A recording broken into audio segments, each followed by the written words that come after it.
Lahat ng picture mo nakapikit. Ano yan? Bitin na? May bitin na ba yan? Ay, tangi, di regalo. Parang ang dami niyan ah. Parang ang dami niyan. Wow, bulaklakin. Ang ganda. Kaganda eh. Akin na lang yan.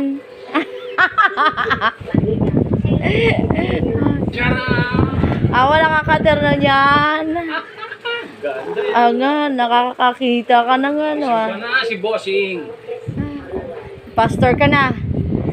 Ngayon, pastor ka na dyan. Sa suot mo na yan. Last but not the least. Nasaan ang dalawa? Ang 13. Bakit?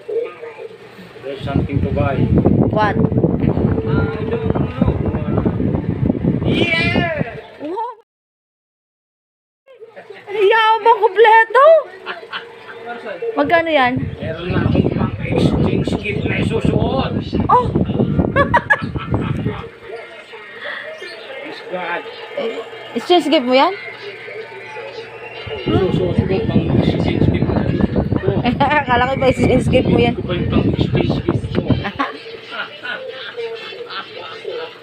Kano yan? Kano bili mo yan? Ba't parang malaki yung iyo? Mas mahal pa yung damit mo kaysa damit ko. Yung akin ituhan. Kano lang yung akin? I-off mo na yan. Pwede naman suotin mo na ganyan. Naka-short ka diba? Huwag mo na ipakita nga ako yung i-post. overless. May I see? Wow, oo nga.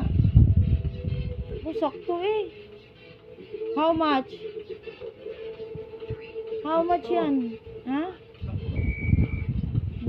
Parang ano ka ah. Nakatama ka ah. Parang naguyo mo yung bumili niyan ah.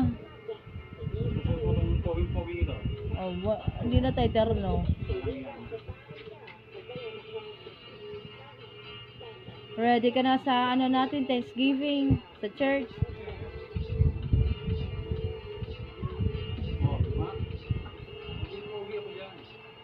Tingnan mo din yung pula. Yung red. Eh kasi, ganyan kulay mo kami. Iba kang kulay mo. Alien ka. Dahil na pati yung iba. Tama lang. Yung kulay pula, summer. Summer. Kunyari. Kunyari. Ang ganda-ganda eh. Ako na lang. Kaya nasuot ko sana. Sa 31. Yan nga kasunod ako. Okay. Tsaka si Jairo may magkakulay sa ating maroon. Lapit dito, masyadong maliwanag yung ilaw dyan. Parang bitin. Ha? Parang bitin. Parang bitin. Ganyan, kung mo itaas ang kamay mo. Parang Kasi pag bitin. tinas mo ang kamay mo, dapat ang tiyan. Sexy! Haba na.